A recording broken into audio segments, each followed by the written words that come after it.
Bonjour à tous, merci de me rejoindre. Pouvez-vous tout d'abord me dire que si vous m'entendez bien, si vous me voyez bien? Bonjour, bonjour. On va attendre quelques petites secondes. OK, parfait. Merci pour vos petits commentaires, parce que c'est vrai que là, comme on voit absolument personne, c'est un petit peu déstabilisant. Donc merci de me préciser que tout va bien, parfait, nickel. Alors en attendant que tout le monde, se connecte, dans ce salon, orange et avant de me présenter, je vais vous demander à vous de vous présenter s'il vous plaît. Si vous pouvez me mettre dans les commentaires, mais qui vous êtes, d'où vous venez, ce que vous faites, ce que vous venez chercher, aujourd'hui dans ma conférence, le questionnement qui facilite. J'espère que j'arrive à voir tous les commentaires parce que ça défile très, très vite.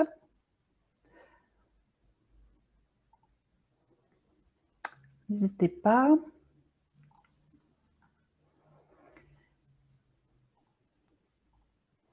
À me dire, voilà, quelles sont vos fonctions, ce que vous venez chercher ici. En attendant, c'est toujours un thème que l'on néglige à la préparation. J'aime bien la préparation, on va en parler beaucoup de la préparation. Bienvenue Céline, Scrum Master à Niort. Comment mieux questionner mes équipes pour en tirer le meilleur? Parfait. Bonjour Arnaud, direction innovation Massif. Ah, j'ai eu la Massif beaucoup de fois cette semaine en ligne. Alba Chiara, étudiante en alternance et prépare un master en AG de la formation des adultes. Je viens chercher des partages d'expériences, parfait. Je sens depuis longtemps la puissance du questionnement, oui. Facilitatrice, je viens chercher comment mieux questionner. Il m'est même arrivé un atelier juste avec des questions et un mur, oui, oui, oui. Améliorer ma façon de... Bah écoutez, de ce que je vois, vous êtes a priori au bon endroit, en tout cas, je l'espère. Alors, commençons. Donc, merci de vous être présenté à moi. Donc, moi, je m'appelle Priscille Livenet. Je ne suis pas facilitatrice à la base. On va dire que j'ai appris la facilitation un peu sur le tas, comme beaucoup de personnes en entreprise, puisque j'ai fait déjà 30 ans de management dans diverses entreprises et avec des fonctions transverses, comme des fonctions de chef de projet, par exemple, pendant plusieurs années. Et puis, c'est à l'occasion d'ateliers où j'étais invitée avec d'autres personnes que j'ai pu découvrir ce qu'était la facilitation. Je me suis dit, c'est intéressant. Et donc, quand je me suis reconvertie il y a quelque temps, j'ai creusé ce sujet de la facilitation et je me suis formée donc à la facilitation, notamment la facilitation agile. Mais j'utilise aussi la facilitation en formation et aussi dans les accompagnements des entreprises, bien évidemment. Et puis, je suis aussi podcasteur depuis 7 ans maintenant. J'anime un podcast qui parle essentiellement d'organisation et de management qui s'appelle Productivio. Alors, je tenais aussi, avant de démarrer, à remercier nos charmants organisateurs parce qu'ils ont fait vraiment un truc formidable. On a été vraiment chouchoutés depuis le début avec plein d'explications de comment ça allait fonctionner et tout. Donc, c'est vraiment top. Merci à eux. Et on va tout de suite commencer avec une première question pour vous. Rapidement, en un mot, mettez-moi dans le chat à quoi sert la facilitation. Alors, si vous avez fait partie de l'atelier ce matin de nos organisateurs, vous avez déjà plein d'idées, mais si vous pouvez en partager quelques-unes avec moi, ce serait très sympa. Je vous donne quelques petites secondes. Et puis, bien évidemment, on va en parler tous ensemble. Ah, mon podcast, il est sur Apple, Spotify, voilà, tous les podcasts, tous les liens de podcast. Alors, favoriser la créativité et l'intelligence collective. Oui, parfait. Gabi de Lyon, très bien, très bien. D'autres commentaires? Poser un cadre, oui. Embarquer, développer, oh, ça y est, ça défile.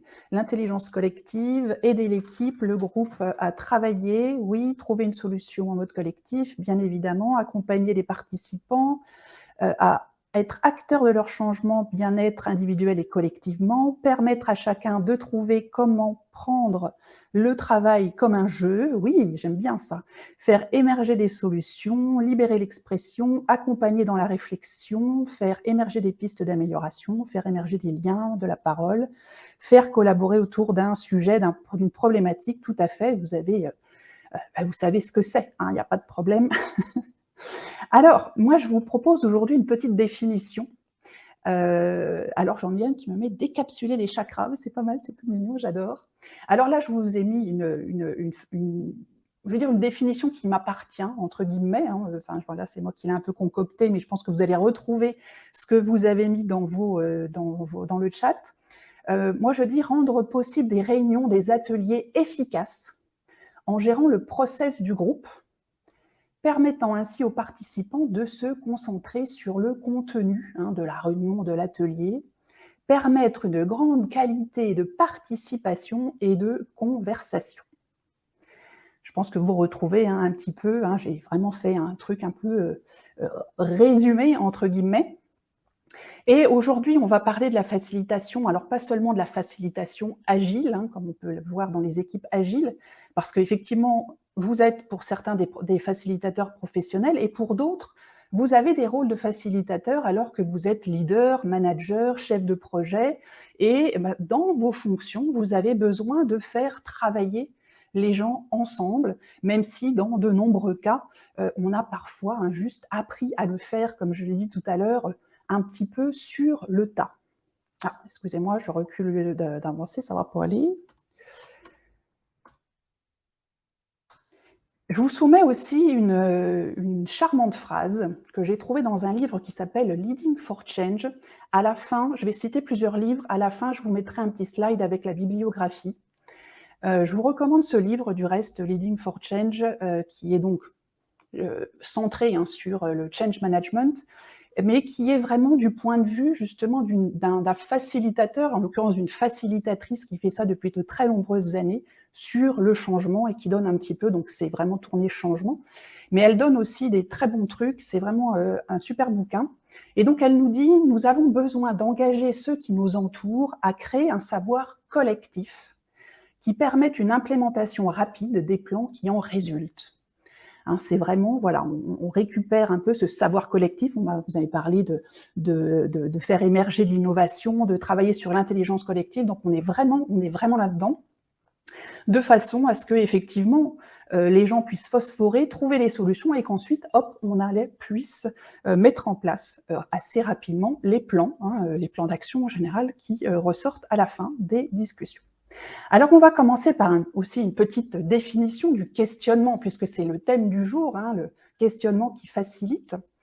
Pour moi, donc, c'est le fait de poser, alors c'est Larousse qui nous le dit, qui nous dit cette définition, le fait de poser un ensemble de questions sur un problème. Et puis, on a aussi une deuxième définition qui est fait d'être interpellé par quelque chose qui pose problème. Donc là, voilà, on a deux notions dans ce questionnement.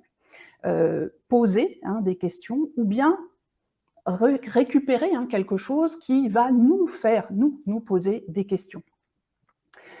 Et décidément, j'ai vraiment du mal avec ma petite souris, excusez-moi. On a un autre grand auteur qui s'appelle Edgar Schein qui nous dit que demander, questionner, c'est une science et un art. Une science et un art qu'on n'apprend pas forcément toujours à l'école, entre guillemets, qu'on va plus voir dans des cours de communication, par exemple. Et donc, aujourd'hui, on va vraiment s'atteler à voir ce qu'on peut avoir dans ces questionnements. Alors, moi, je vois différents types de questionnements. On a déjà le questionnement entre le facilitateur et les membres de l'équipe, le groupe, sur lequel on doit poser, on va poser ces questions, on va faire travailler une équipe, donc on va leur poser des questions. Et ces questions, elles vont aider les membres de l'équipe à se questionner eux-mêmes ou à se questionner entre eux, à se challenger entre eux. C'est vraiment déjà un premier schéma. On va avoir aussi des questions qui vont aller des membres de l'équipe vers le facilitateur, soit directement, soit par soit indirectement par des réflexions peut-être. Et ces questions que le facilitateur va recevoir, ça va l'inciter lui-même aussi à se poser des questions. Et enfin, quand on est en fin de facilitation ou en fin d'animation d'une équipe, ben on va avoir le facilitateur qui va peut-être faire une introspection, qui va peut-être faire une propre rétrospective de ce qu'il a fait, et il va à nouveau se questionner sur son intervention, sur les interactions dans le groupe et sur son atteinte de ses objectifs. Les outils du questionnement, pour moi, il n'y a pas que des questions. Alors évidemment, il y a les questions, principalement ouvertes, comme on l'apprend tous, mais aussi on va questionner les gens qui sont dans notre groupe, les personnes qui font partie de notre groupe, avec tout un tas d'activités de facilitation. Et c'est ces activités qui vont permettre aussi au groupe de se questionner lui-même. Je ne sais pas si je suis claire dans mon explication. Donc, il n'y a pas pour moi uniquement les questions que l'on va utiliser, mais il y a vraiment toutes les activités qui vont amener à se poser des questions, qui vont générer de la réflexion dans notre équipe.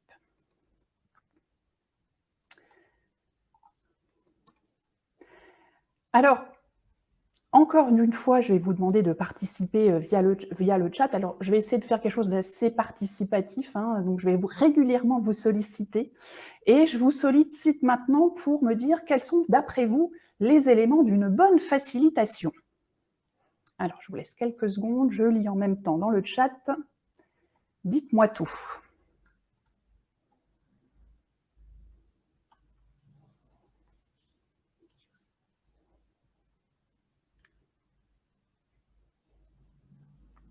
L'écoute, me dit Céline, très bien. Estelle, le silence, l'écoute active, le questionnement, oui. Savoir s'adapter, le sourire, oui.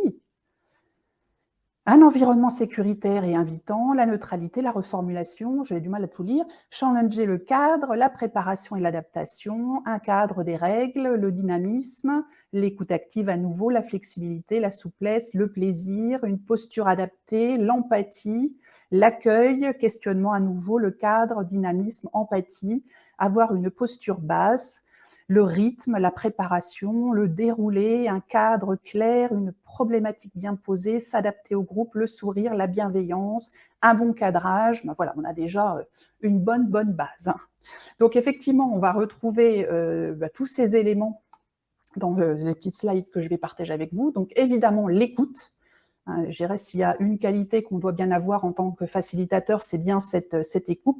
Là, on me met une intention, un objectif clair, on va voir ça tout de suite. Des questions pertinentes, vous m'avez parlé du questionnement, évidemment. Attention aux détails et aux nuances. Alors, ça revient à l'écoute. On a parfois l'utilisation de mots bien précis qu'il va falloir capter, ou bien aussi peut-être ressentir un certain nombre de choses dans la façon dont les gens s'expriment. On a ensuite challengé l'équipe, voilà ce que j'ai mis dans ma petite liste, des questions ouvertes, évidemment. Qu'est-ce qui permet aussi de travailler ensemble, on va essayer de faire attention à ce qu'on est toujours, on se raccroche toujours à ce qui fait que l'équipe travaille ensemble. Savoir rester silencieux, je crois que je l'ai vu dans votre liste aussi, dans vos suggestions, le silence. C'est vrai que parfois, le silence est d'or, comme on dit, et c'est d'autant plus vrai en facilitation. Il faut laisser s'exprimer les gens, laisser sortir, même si parfois le silence est un petit peu long. Faire ressortir des problèmes et des opportunités. Qu'est-ce qu'on a d'autre? Permettre à l'équipe d'identifier ses forces, et on va en reparler plus loin, notamment comment on peut faire avec nos questions un focus sur les forces, parce que ce focus sur les forces va vraiment permettre un meilleur résultat et un meilleur engagement de l'équipe. Et la neutralité, je crois que je l'ai vu aussi dans votre liste. Alors, je vois la confiance, l'objectif clair, la parole impeccable, ça me rappelle les accords Toltec. Voilà, très bien. Donc là, je pense qu'on a un petit peu un tour assez complet de ce qu'il faut dans une bonne facilitation. J'ai aussi un dosage équilibré des outils techniques pour laisser place à la parole. Tout à fait, tout à fait. Parfait. Alors, On a parlé de la confiance et en tant que facilitateur, effectivement, on va créer un espace où on s'autorise à communiquer au-delà des conventions.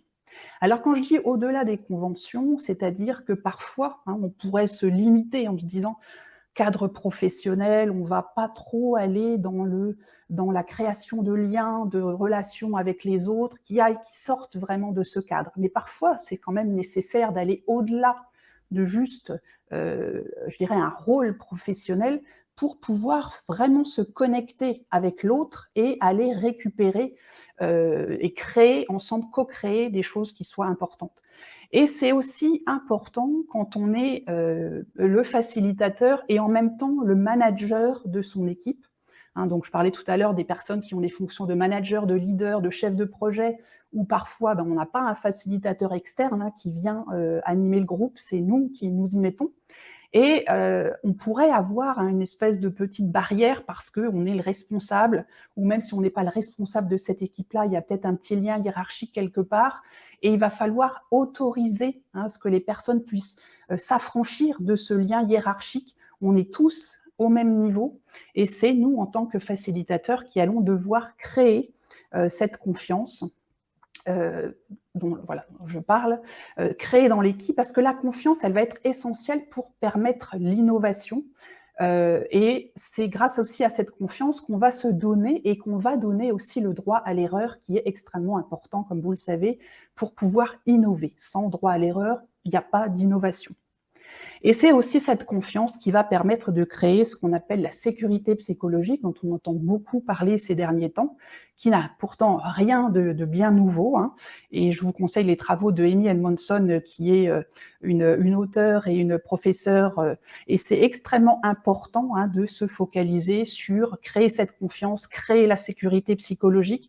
La sécurité psychologique étant savoir que quoi que je dise, dans un cadre tout à fait respectueux, on est bien d'accord, ça va pas me retomber dessus. Et si je dois annoncer des mauvaises nouvelles ou si je dois ne pas être d'accord avec une décision, ça va pas être quelque chose qui va être porté contre moi. J'ai un petit commentaire qui me dit, Céline, qui me dit la sécurité psychologique de l'équipe, c'est pas facile à mettre en place selon la culture de l'entreprise, certes. Certes, il y a des entreprises où le droit à l'erreur, il n'existe pas. C'est clair, il n'existe pas. Donc forcément, déjà, ça va être compliqué. Et puis, il y a des cultures d'entreprise où on est vraiment dans le command and control, où on est vraiment dans le flicage. Et là, créer la sécurité psychologique, ça va prendre beaucoup de temps. Alors, encore une fois, je vous conseille les travaux de Amy Edmondson, elle est traduite en français, et elle nous donne pas mal d'astuces, et elle nous explique que c'est du petit pas, et que ça prend longtemps à créer, surtout quand on revient, entre guillemets, de loin. Alors, on va parler de la valeur du questionnement, et pour ça, je vais commencer par vous raconter une petite histoire. Alors, l'histoire se passe il y a une quinzaine d'années dans la campagne française. Une voiture arrive dans un petit village, elle ralentit à la hauteur d'un banc sur lequel se prélasse un couple âgé. La conductrice ouvre la fenêtre, elle interpelle le couple. « Bonjour, est-ce bien la route pour aller aux chutes d'eau ?» L'homme sur le banc répond « Oui, oui, tout droit. » « Merci, répond la jeune femme, elle encanche la première et elle repart. La femme âgée se tourne vers son mari et lui dit « Tu aurais pu lui dire que par la route d'école, la route était plus jolie et moins encombrée. » Elle ne me l'a pas demandé. Si elle avait eu besoin, elle aurait demandé. Quelques kilomètres plus loin, dans la voiture justement se retrouve bloquée par une longue file de caravanes et de camions et autres camping-cars, comme on voit parfois sur les petites routes touristiques en France ou ailleurs. Et le passager dit donc à la conductrice « Peut-être qu'il y avait une meilleure route que celle-ci, qui me semble très encombrée, tu aurais peut-être dû demander. » Et la conductrice répond, pardon, « Il me l'aurait dit s'il y avait eu un autre itinéraire. » Alors, analysons un petit peu cette petite conversation. On a à la base cette personne qui va poser une question fermée. C'est bien par là la route, donc là, la réponse c'est oui, c'est non, entre guillemets. Elle obtient une réponse minimale. Oui, tout droit. Et on peut voir que cette conversation, elle est basée, ou en tout cas, elle fait ressortir 2 préconceptions ou 2 biais. L'une, de la part de la jeune femme, qui dit que, bah, s'il sait, le monsieur, il va m'aider, puis s'il y avait eu un meilleur chemin, il me l'aurait dit. Et puis le monsieur qui dit, bah, si elle avait besoin d'informations, elle me les aurait demandées. C'est des situations qu'on rencontre au quotidien dans notre vie de tous les jours, au travail, un peu partout. Si on continue sur notre analyse, cette question fermée du départ, ça crée une sorte de relation de force dans l'échange. Parce qu'on a d'un côté une personne qui ne connaît pas la route, pas vraiment, mais qui pose une question qui est presque une affirmation. Et en plus, elle assume que son interlocuteur connaît la réponse, ce qui pourrait potentiellement mettre l'interlocuteur dans une position basse, ou en tout cas plus basse si il n'était pas du coin et qu'il ne connaissait pas la réponse. Et en plus, elle considère que la personne a un intérêt à lui répondre, et à lui répondre en lui donnant la meilleure solution. Or, c'est elle qui a besoin d'aide. Le monsieur, sur son banc, il est tranquille avec son épouse, il prend le frais, il n'a pas besoin de cette personne. Lui, il ne lui doit rien du tout. Et en même temps, avec une approche plus humble, c'est-à-dire où elle reconnaîtrait qu'elle ne connaît pas la route et qu'elle aimerait savoir quelle est la meilleure solution, ça lui aurait permis d'avoir une meilleure réponse, un meilleur itinéraire. Alors certes, dans son questionnement, elle a eu une réponse, elle va arriver à sa destination. Mais si elle avait admis qu'elle avait besoin de la personne en face, qu'elle était ignorante en fait de la meilleure réponse, elle aurait eu non seulement une réponse fiable, mais plus profitable pour elle. Or, elle n'est pas consciente de sa dépendance envers l'autre pour obtenir une meilleure réponse pour elle. Et c'est là-dessus que j'aimerais beaucoup que l'on discute aujourd'hui et qu'on échange, c'est sur notre intention. Parce que bien souvent, on pourrait imaginer des choses sur les gens qui sont avec nous, sur ce qu'ils savent, ce qu'ils ne savent pas, sur ce qu'ils pourraient dire, ce qu'ils voudraient dire, ce qu'ils nous disent. Donc on va vraiment se focaliser sur notre intention quand on va poser nos questions et éviter autant que possible tout ce qui est préconception ou biais qui nous ferait dire que c'est peut-être pas la peine de se poser la question, c'est peut-être pas la peine de creuser ce sujet, ils savent pas, on n'en sait rien en fait, et on va plutôt se focaliser sur vraiment l'intention. Et pour vous, en tant que manager, en tant que facilitateur professionnel, chef de projet ou tout autre rôle qui fait que vous avez besoin de travailler avec les autres, de les faire travailler ensemble afin d'obtenir un résultat, comment pouvez-vous améliorer votre questionnement pour non seulement obtenir une bonne réponse, une bonne solution, mais en fait la meilleure réponse, la plus pertinente? Comment pouvez-vous montrer par vos questions que vous avez un intérêt, une curiosité sincère qui va conduire à une réciprocité dans vos échanges? J'ai à nouveau une petite citation de Edgar Schein dans le livre Humble Inquiry qui dit « Puis-je permettre d'être si certain de connaître la réponse que je n'ai pas besoin d'adopter un questionnement humble ?» Donc là, je l'ai traduit direct de l'anglais dans son livre, c'est vraiment, voilà, comment est-ce qu'on peut à un moment se mettre en retrait, en position basse, je l'ai vu tout à l'heure passer dans le chat, pour être sûr qu'on va poser toutes les questions et toutes les questions pertinentes sans avoir de biais. Alors si on prend un exemple d'entretien de facilitation, un arc de facilitation, comme ici, donc qui va décrire les différentes phases de notre facilitation, qu'elles soient pour un client ou juste en interne dans une réunion, on a une part de préparation, je l'ai vu tout à l'heure passer dans vos commentaires, donc on va beaucoup travailler sur la préparation. On a un début, on a un pendant et on a une fin. Et puis on a aussi éventuellement un débrief, on en parlera un petit peu à la fin.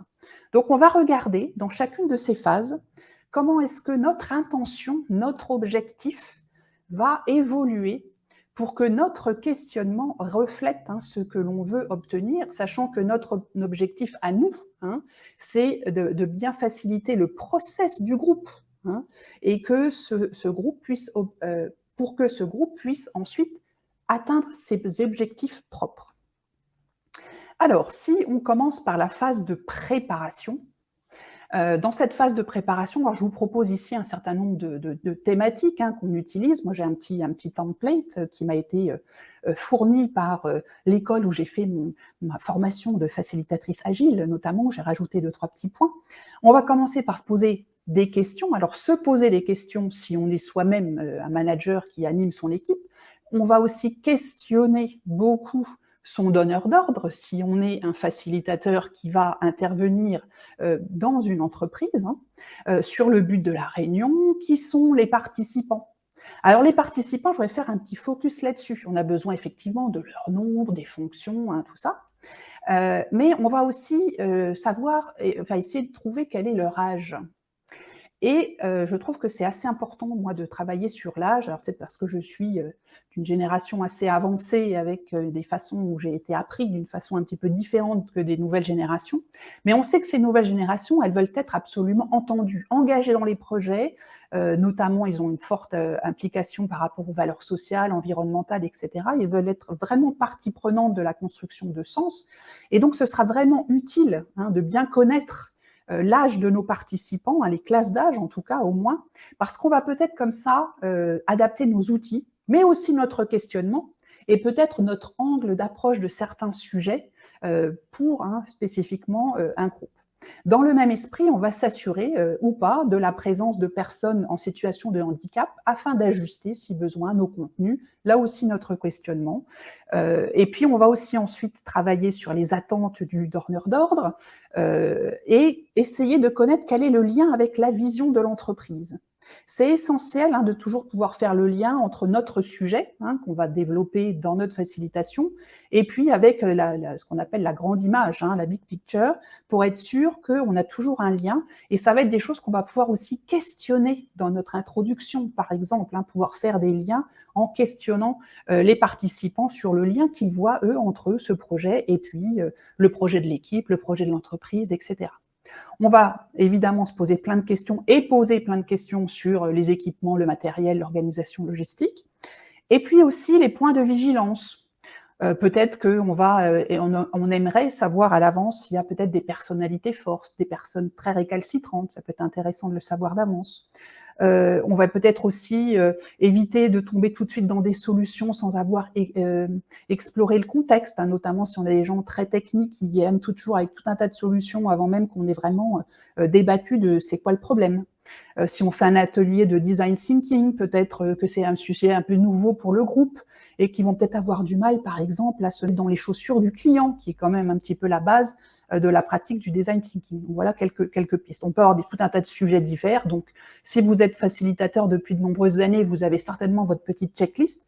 Et puis, avec tout ça, une fois qu'on aura bien creusé tous ces sujets, qu'on se sera questionné nous-mêmes et questionné aussi l'environnement de cette facilitation, on va pouvoir enfin créer la structure de la facilitation et ajuster comme ça nos outils et éventuellement une petite liste de questions que l'on va pouvoir adresser au groupe. Ensuite, on commence. Donc, c'est le début de notre facilitation. Donc, on commence classiquement, on va dire, on fait peut-être un icebreaker, on va parler, se mettre d'accord sur le cadre de la rencontre, on va peut-être définir des règles de fonctionnement, mettre à l'aise, clarifier l'objectif. C'est une partie où on peut être un peu directif. Mais néanmoins, on va quand même utiliser tout un tas de questions qui vont permettre de faire entendre la voix du groupe, de les inclure et de sceller avec eux un accord de facilitation. Par exemple, si on est en train de définir les règles de fonctionnement, donc peut-être que nous, on a déjà créé une petite liste, mais on pourrait les inclure dans une co-création de ces règles en leur demandant, qu'est-ce que vous aimeriez trouver d'autre ? Qu'est-ce qui est important pour vous maintenant de trouver dans la façon dont nous fonctionnons tous ensemble? On va poser un cadre bienveillant et c'est aussi ouvrir l'équipe aux différents niveaux d'échange, que ce soit vraiment des niveaux assez profonds. Le but ultime est d'obtenir une connexion profonde, presque intime, entre guillemets, entre les membres de l'équipe afin que les échanges soient francs, ouvert, dénué de ressentiment ou de crainte de parler. On en a parlé tout à l'heure avec créer la confiance. Et puis, on va aussi faire le lien entre l'objectif et la vision. Et ce lien, ce n'est pas nous qui allons le faire directement. On va vraiment le faire par le questionnement. Qu'est-ce que vous voyez, quel est le lien entre ce projet et le projet de l'entreprise, par exemple? Et si on a une équipe qui se constitue, c'est peut-être la première fois qu'ils se rencontrent, une équipe transverse, effectivement, on va peut-être orienter aussi notre questionnement de façon à ce que les gens apprennent à mieux se connaître. Ensuite, on arrive sur le pendant. Donc la réunion démarre, donc là on ne va pas faire une grande partie sur le pendant et toutes les étapes qu'on a à l'intérieur, tous les outils qu'on a dans sa mallette de facilitateur. On va établir un constat qui va être donc les bases du travail, on va s'assurer de partage de connaissances, trouver des idées, tout ça vous le connaissez par cœur, prioriser, etc., etc. On va garder à l'esprit l'important de placer toujours le focus sur le positif et sur les forces. Alors, c'est ce qu'on peut ressortir notamment de ce qu'on appelle l'appreciative inquiry, en montrant que le focus sur les forces et le positif permet de générer des émotions positives dans le groupe, ce qui élargit le champ de conscience des participants et permet aussi d'ouvrir l'esprit et de renforcer les capacités constructives, donc essayer de créer des émotions positives. Pendant cette facilitation aussi, en tant que facilitateur, en tant qu'animateur, on va maintenir notre présence, ici, maintenant, qui va se traduire par une écoute fine et par un questionnement pertinent. Si on n'écoute pas, on risque de poser des questions un petit peu à côté de la plaque.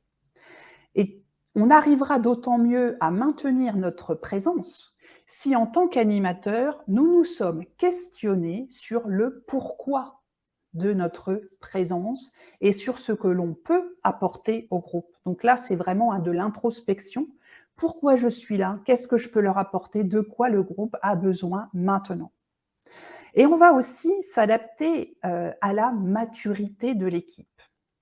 Alors, vous connaissez très certainement le modèle de Tuckman qui nous parle de la vie de l'équipe depuis sa constitution jusqu'à la fin. Et on va se focaliser pendant un petit moment sur ce modèle pour voir comment à chaque étape de la vie de l'équipe, nous, facilitateurs, on va devoir adapter notre questionnement en se concentrant sur les objectifs de l'équipe à chaque niveau. Alors, à nouveau, je vais vous solliciter dans le chat. Donc, le modèle de Tuckman, alors c'est un parti pris que j'ai pris de prendre ce modèle-là. Donc, on commence par la formation de l'équipe, la confrontation, l'étape où ça commence à bien aller, la normalisation, la performance et puis ensuite la séparation. Donc là, on commence par la première étape. On est dans une équipe qui se forme. Alors, ça peut être une nouvelle équipe agile, ça peut être un groupe projet transverse qui se crée pour un nouveau sujet. Quels seraient, d'après vous, les objectifs du questionnement du facilitateur dans cette étape de formation de l'équipe? Je lis vos commentaires dans le chat.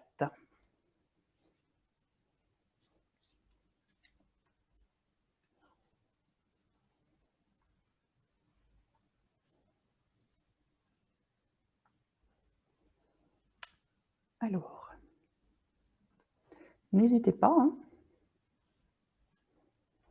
Demandez à chacun de se présenter, faire connaissance, libérer la parole. Oui, oui, oui. D'autres idées? Demandez l'intention de chacun. Y a-t-il des conflits entre certaines personnes? Préciser le cadre, créer le lien. Oui, développer l'empathie, écouter les autres, se sentir en confiance, connaître les motivations de chacun, créer du lien, la dynamique de l'équipe. Oui, oui, très très bien. Très bon tout ça. Pourquoi êtes-vous là? Ok, très bien. Écoutez, merci de votre participation.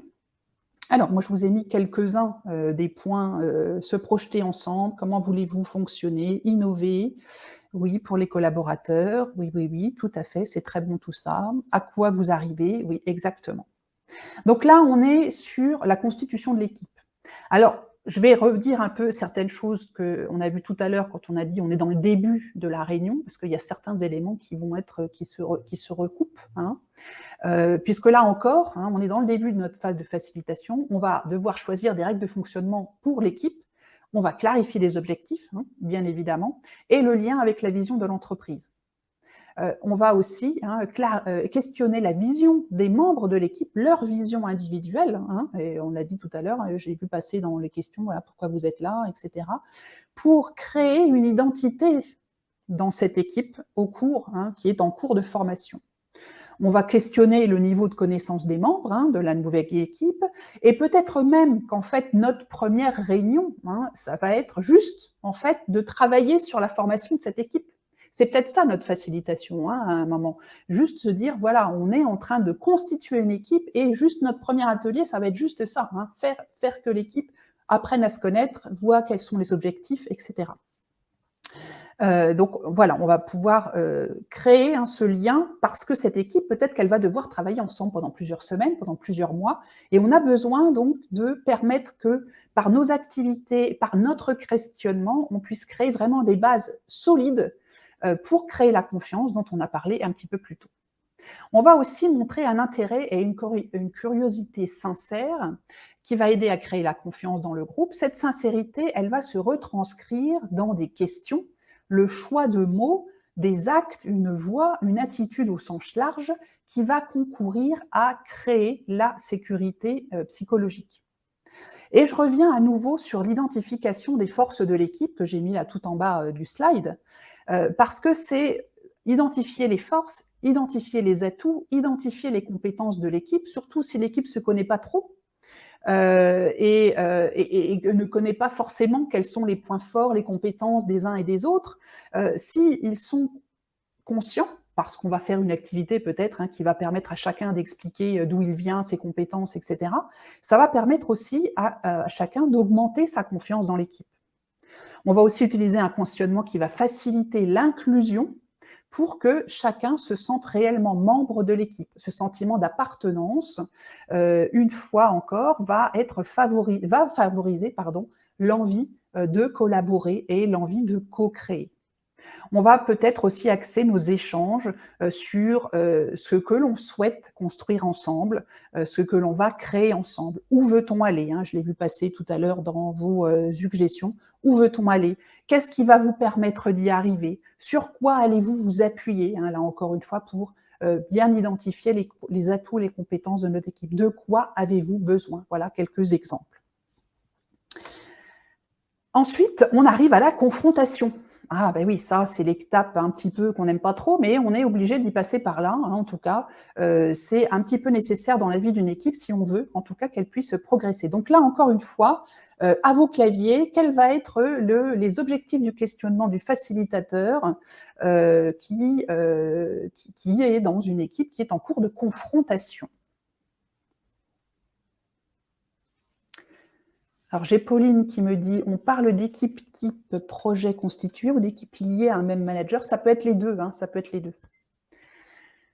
Alors, brainstorming, oui, les deux, je pense, dit Joyce. Je pense que c'est en réponse à Pauline. Donc, dans la confrontation, quelle va être notre intention? Quelle va être l'intention du facilitateur? Les rôles et les responsabilités, oui. Je vois que le temps défile, donc on va avancer un petit peu. Alors, j'aurais dû faire un slide un petit peu plus foncé, parce que là, je pense que vous voyez peut-être pas tout. Démystifier certains propos, oui. Alors, le but, surtout, ça ne doit pas être de nier l'existence des conflits dans le groupe. On n'est pas là pour que ce soit tout doux, parce que ça fait partie intégrante de la vie de l'équipe, vous le savez tous.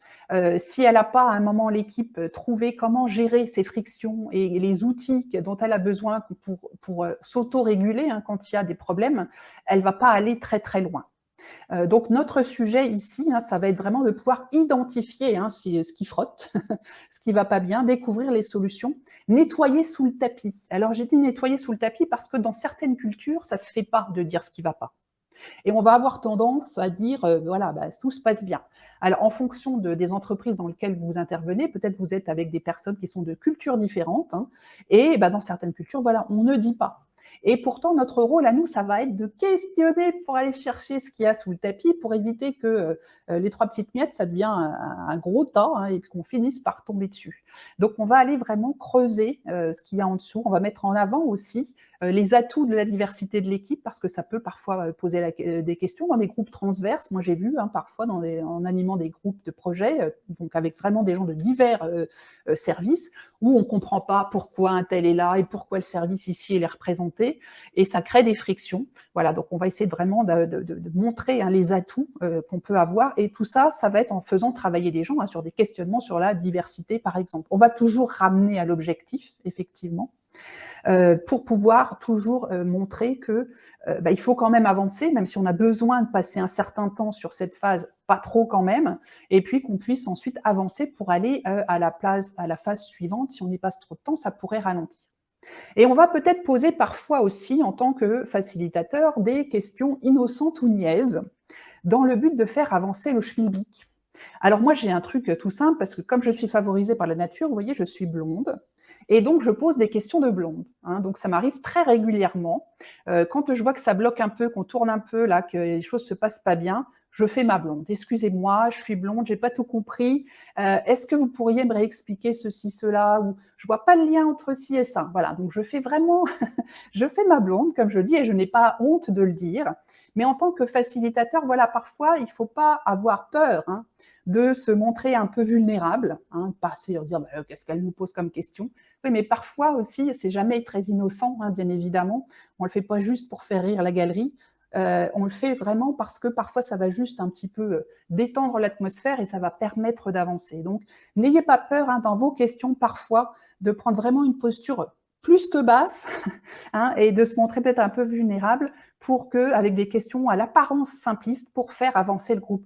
Encore une fois, on est là pour gérer le process du groupe, pour que ce process se passe bien. Donc, on va utiliser toutes les techniques et toutes les questions possibles. On va peut-être parfois aussi questionner les émotions des membres du groupe, surtout s'il y a eu des échanges un petit peu animés. Alors, on est là quand même, nous, en tant que facilitateurs, pour faire en sorte que le respect et la bienveillance soient là. Néanmoins, vous le savez tous, parfois ça chauffe un petit peu, peut-être parfois trop, ça peut arriver, je ne le souhaite pas, mais moi j'ai vécu certaines fois où c'était vraiment très très chaud, et pour ramener tous les gens un petit peu à se détendre, à un moment peut-être questionner un peu les émotions. Encore une fois, tous les membres d'une équipe ne sont pas toujours d'accord pour parler de leurs émotions, mais au moins on peut commencer un petit peu à partager, en partageant déjà ses propres émotions.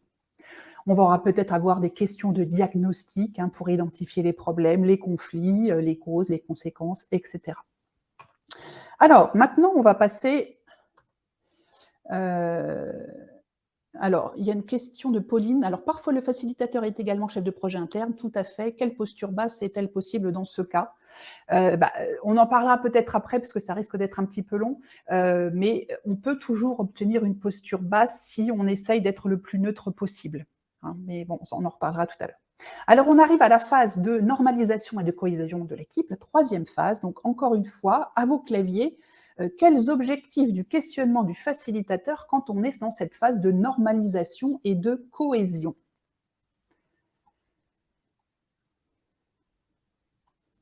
Je vais lire vos petits.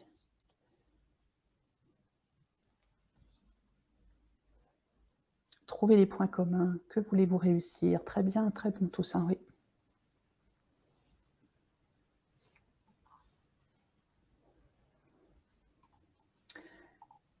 Je vais partager avec vous, excusez-moi. Dis-moi, l'embarquer l'équipe dans un objectif commun, s'assurer de l'adhésion de tous, tout à fait, les objectifs, critères de succès. Oui, très bien, similitude, oui.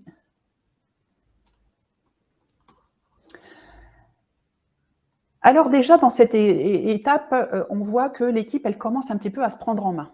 Hein, penser, alors je vois aussi passer à demain, qu'est-ce qui aurait le plus d'impact? Montrer les différences sont une force, tout à fait.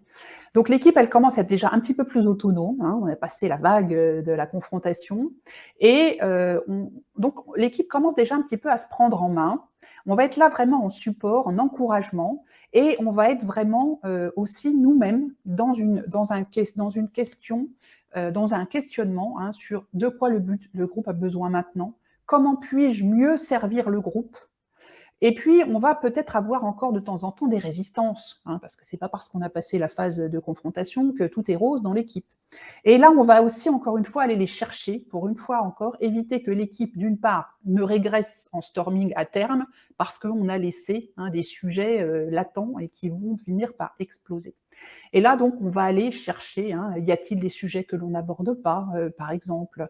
Et je vous conseille d'ailleurs d'expérimenter la technique du Yoda Moment, qui est fait par un manager et un auteur qui s'appelle, je ne sais plus de son prénom, mais c'est Ferradi, son nom de famille. Bref, on en parlera, si vous voulez, après dans les questions. Et on va vraiment se questionner sur qu'est-ce qui a le plus de valeur pour l'équipe maintenant. On va continuer à travailler sur notre alliance avec le groupe, toujours avec nos questions ouvertes. Par exemple, si on voit qu'il y a un point qui n'a pas été abordé, un point important qui est un petit peu laissé de côté, on va dire, il y a à propos de ça, et quoi d'autre? Qu'est-ce qui manque? Qu'est-ce qu'on évite d'aborder hein? Le but étant de poser toujours une réflexion plus profonde. Si on s'éloigne de l'objectif, on va dire, voilà, qu'est-ce que ça apporte à notre objectif? En quoi est-ce en lien avec le but? Tout ça pour recadrer, sans blesser et avancer. Donc là, on est sur notre étape. Là, on va vraiment travailler sur comment aller plus loin, comment travailler sur l'amélioration continue, pour comment transférer aussi les connaissances. Et puis, nous, on va essayer aussi toujours de nous améliorer, bien évidemment, dans notre facilitation. On arrive donc à la performance. Ah ben, je suis allée trop vite, je vous donne les réponses avant les questions, mais écoutez, tant pis. Donc là, on est à l'étape de la performance, donc l'équipe, ça carbure. Hein. Donc là, on va avoir une présence légère. On est là si besoin. Hein, donc on va peut-être beaucoup moins poser de questions, beaucoup moins être dans l'interaction avec l'équipe en direct. Hein, on va poser un cadre à chaque fois et après on les laisse hein, vraiment cartonner. On va favoriser l'autonomie. Donc si on a des questions directes qui nous arrivent, peut-être qu'on va encourager d'autres membres à répondre. Hein, on va les encourager à se challenger aussi parce que certes, l'équipe est performante, mais on va veiller à ce qu'elle ne s'endorme pas non plus dans la routine, dans une zone de confort un peu trop grande et qui va être négatif hein, à terme.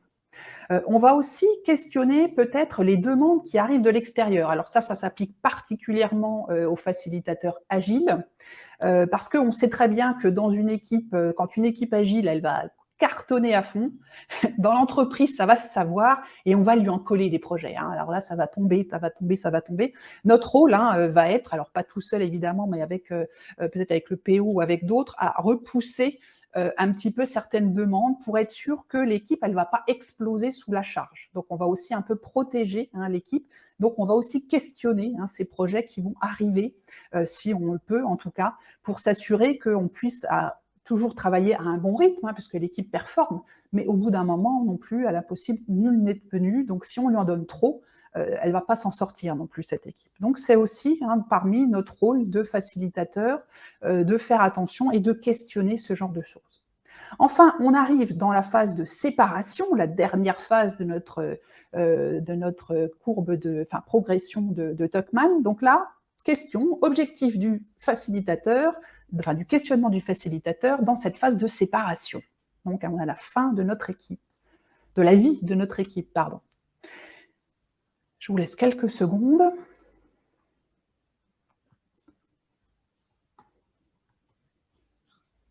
Qu'emportez-vous avec vous? Tout à fait.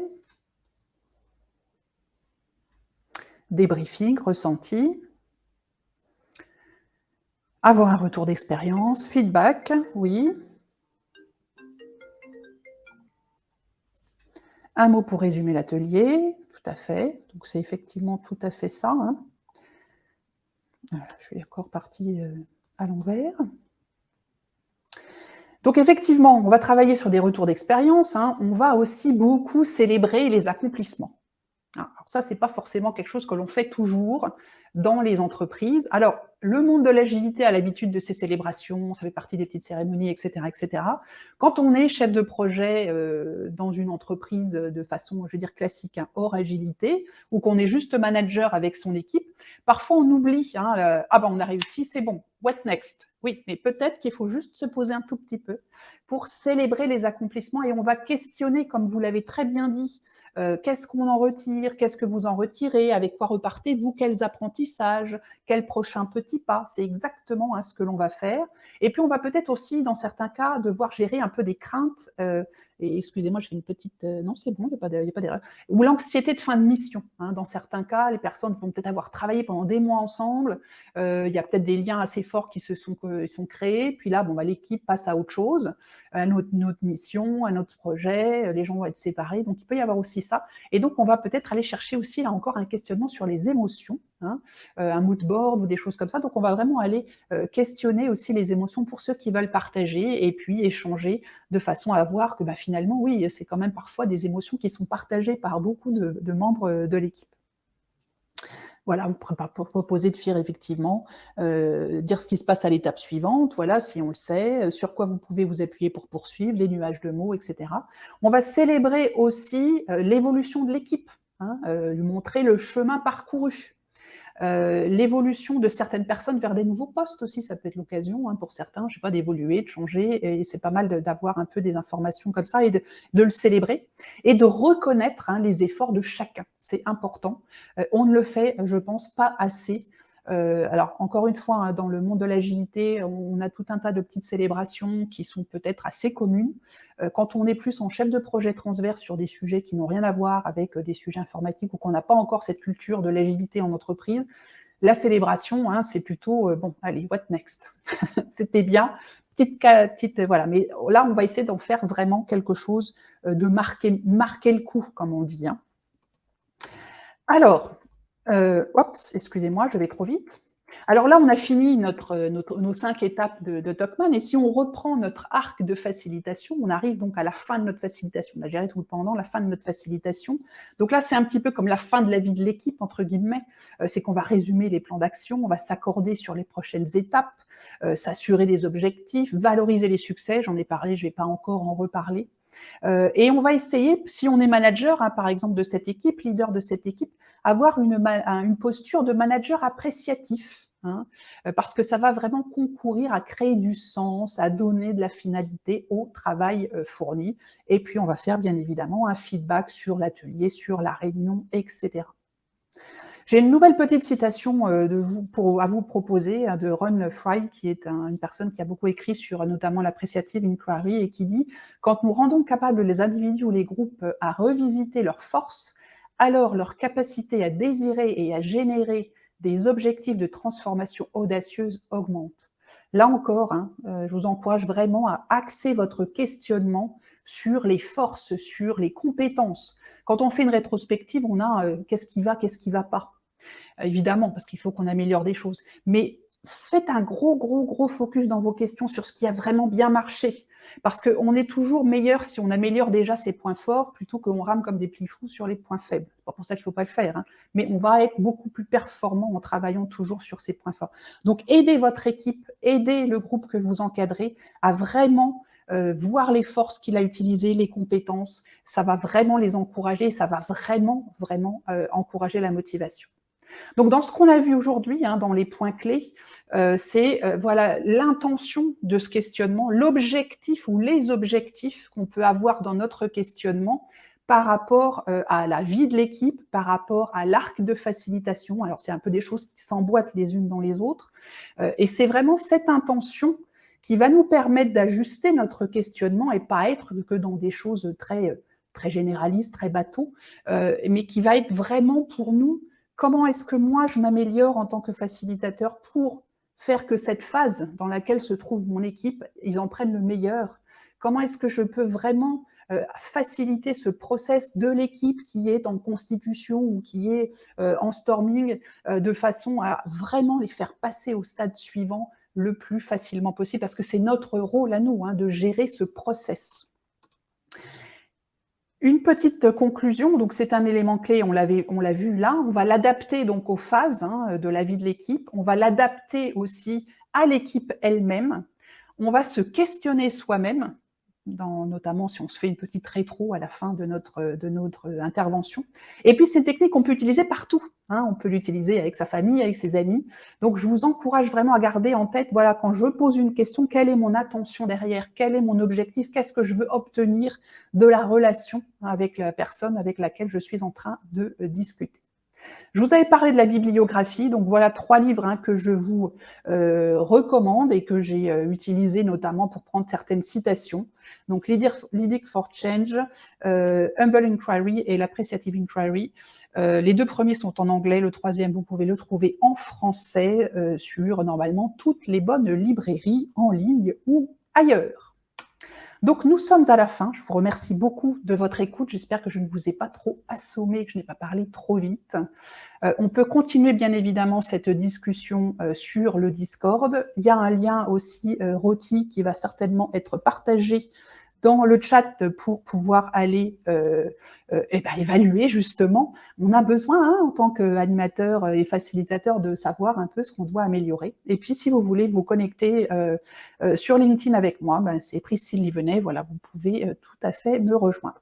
Il nous reste un petit peu moins de 5 minutes, donc si vous avez des questions, n'hésitez pas encore un petit moment à me poser des questions, et puis on peut aussi donc se retrouver de toute façon sur le Discord. Je vais m'y connecter dès la fin de cette conférence pour voir si vous avez d'autres questions à me poser. N'hésitez pas.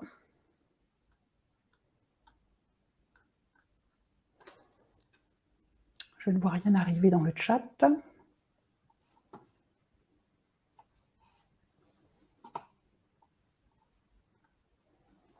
Vous est-il arrivé de devoir sortir une personne? Alors sortir, c'est dans le sens physique, quitte la salle. Je vais essayer de le comprendre dans cet ordre-là. JL de Pras, si vous pouvez peut-être préciser. Enfin, moi, je l'entends comme ça, devoir sortir une personne. Oui, ça m'est arrivé de devoir sortir une personne qui était beaucoup trop virulente et qui avait un impact excessivement négatif. Et malgré tout un tas d'essais pour calmer le jeu, voilà, il y a personne, elle était vraiment au-delà de tout contrôle, donc oui, je lui ai demandé de sortir. Mais ça a été momentané, c'est-à-dire qu'après, on a pu le remettre dans le groupe, après discussion, après voilà, tout un tas de petites choses. Mais oui, ça m'est malheureusement arrivé.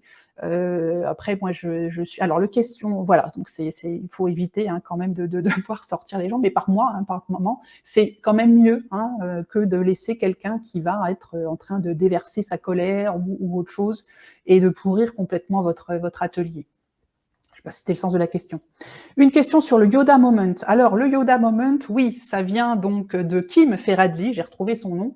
Le Yoda Moment, ça fait un peu partie du cadre des réunions, enfin, qu'on peut placer dans une réunion. On peut l'utiliser dans tout type de réunion. Moi, je l'ai utilisé dans n'importe quel type de réunion. C'est-à-dire qu'on va se dire, voilà, on a le droit à un moment de dire ce qu'on ne dit pas ou ce qu'on n'ose pas dire. C'est lié tout à fait à la confiance, encore une fois, et à l'esprit de sécurité psychologique. Et on a ce moment. Donc, on peut à un moment dire, voilà, c'est un Yoda moment. Qu'est-ce qui ne sort pas? Qu'est-ce que vous n'osez pas dire? Qu'est-ce qui bloque? Qu'est-ce qu'on ne se dit pas et qui est pourtant essentiel de connaître pour pouvoir faire avancer le groupe? Et donc, en tant que facilitateur, enfin, vous l'avez certainement vécu, on le sent. On sent quand il y a un truc qui coince. Il y a un truc, là, on voit bien qu'il y a des regards un peu fuyants. On sent que, voilà, il y a un truc qui bloque. Et donc, c'est à nous de prendre les devants en disant, bon, est-ce que c'est moi seulement ou il y a un truc là qui va pas? Est-ce qu'on laisse passer ou est-ce que il faut peut-être qu'on aille chercher ce qui se passe?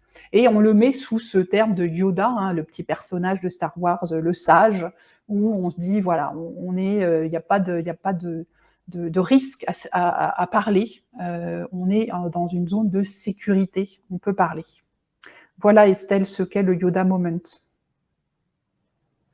Si vous avez d'autres questions, donc n'hésitez pas à vous connecter au Discord.